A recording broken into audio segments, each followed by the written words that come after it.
Waggaa 15 dura hiriyaa kiyya gargaaruu jedheen sanyii kormaa ispeermii arjoomuu eegale.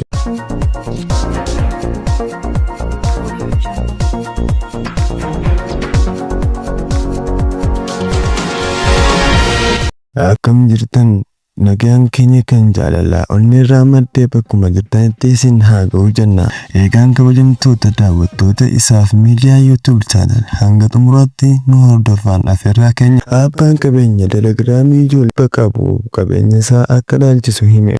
Hubata bajjii 27 bara 2025 Pavel Durov jedhama. Abbaan qabeenyaa fi hundeessaan aappii telegiraamii yoo ta'u ijoollee 100 qabaachuu beeksise. Abbaan aappii telegiraamii kun qabeenya doolaara biliyoona 13.9 qaba. Qabeenya isaa kana immoo ijoolleen inni horate 100 ta'an isa dhaalu qoddatan ifa godhe. Hundi isaanii ijoollee kiyya hundi isaanii mirga walqixa ni qabaatu jechuun hundaafuu qabeenya walqixa akka qoodu beeksise.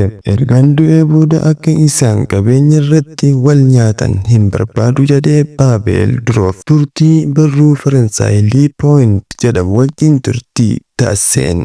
Abbaan qabeenya telegiraamii kun ijoollee haadha manaa 3 irraa horate 6 qaba. Kaan garuu waggaa 15 dura hiriyaa kiyya gargaaruu jedheen sanyii kormaa ispeermii arjoomuu eegale. Garuu kilinikni ani sanyii kormaa itti arjoomaa ture bifa kanaan ijoolleen 100 biyyoota 12 keessatti dhalachuu natti himan. Faransaay keessatti garuu yakka hojjete jedhamee himanni irratti banamus inni yakka homaatu akka hin qabaanne waakkate.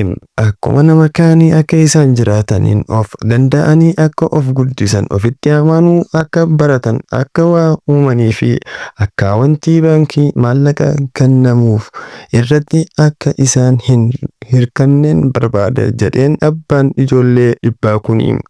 Aappiin telegiraamii inni hundeesse ergaa bifa iccitiinsaa eegameen namoonni akka walii dabarsan gochuun kan beekamu yoo ta'u namoonni biliyoonaan lakkaa'aman itti fayyadamaniiru.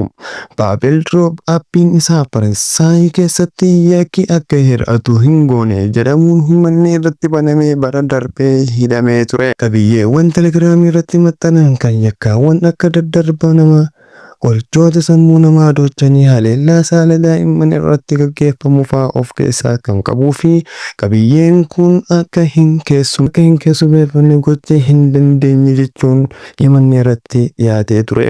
Inni garuu himannaa irratti dhiyaate kana bu'uura kan hin qabne jechuun haaleen.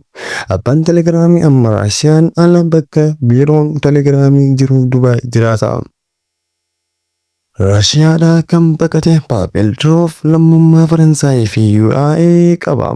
Qabiyyeen telegiraamii Raashiyaa keessatti akka gulaalamu gaafatamee jinnaan bara 2014 Raashiyaadhaa ari'ame. Pavel aappii telegiraamii bara 2013 kan hundeesse yoo ta'u telegiraamiin ammayyaa'uu Raashiyaa keessatti aappii filatamaa fi namoonni hedduun itti fayyadamanidha. Akkam jirtu hooyyamtootaa fi daawwattoota keenya waan nu daawwattaniif galatoomaa isin jechaa seenaalee gaggaariidhaa fi odeeffannoolee oduu biyyaalessaatii fi kan biyya keessaa qabannee isiniif dhiyaanna. Waan hordofaniif galatoomaa isin jenna. Hanga sagantaa biraatiin walitti deemnutti nagaan nuuf turaa.